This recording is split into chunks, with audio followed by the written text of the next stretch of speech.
ज्योति सिंह के पिछले साल के एक पोस्ट पर उन्हें खूब लताड़ पड़ी थी और इस साल के उसी पोस्ट पर उन्हें उनके जो फैंस हैं वो प्यार बरसा रहे हैं। जी हाँ, हम बात करने वाले हैं ज्योति सिंह के उस पोस्ट के बारे में जहां पर पवन सिंह की पहली पत्नी नीलम सिंह के बारे में ज्योति सिंह ने पवन के खिलाफ जाकर कुछ लिखा था। वो पिछले साल की पोस्ट थी जहां पर ज्योति सिंह ने पवन सिंह की पहली पत्नी नीलम सिंह की फ़ोटो रखी और वहाँ पर उसके नीचे पोस्ट में लिखा कि जीते जी जो स्थान आपको ना मिल सका, मरने के बाद वो मिले।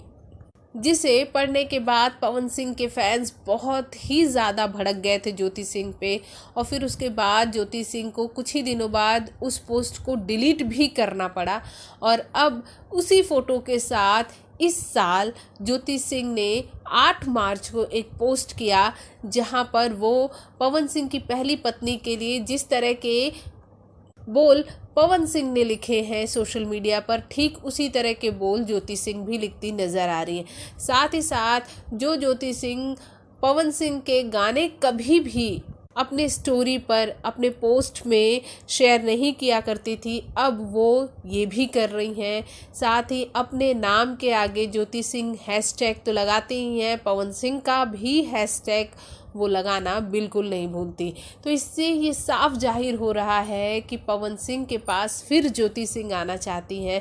वैसे आपको बता दें कि पिछले साल लॉकडाउन में ज्योति सिंह को मनाने पवन सिंह गए थे, लेकिन ज्योति सिंह पवन सिंह के साथ नहीं आई आ रहा। तब से उसके बाद पवन सिंह दोबारा बलिया नहीं गए ज्योति सिंह को वापस लेने, और अब ज्योति सिंह पवन सिंह के साथ वापस आना चाहती हैं, रहना चाहती हैं, क्योंकि उनके पोस्ट को देखकर ये लग रहा है कि अब वो पवन सिंह के साथ फिर से अपने रिलेशन को एक और मौका देना चाहती हैं। आप क्या कहेंगे हमारे इस स्टोरी के बारे में? कमेंट बॉक्स में कमेंट कीजिए। साथ ही चैनल को सब्सक्राइब करना बिल्कुल ना भूलें।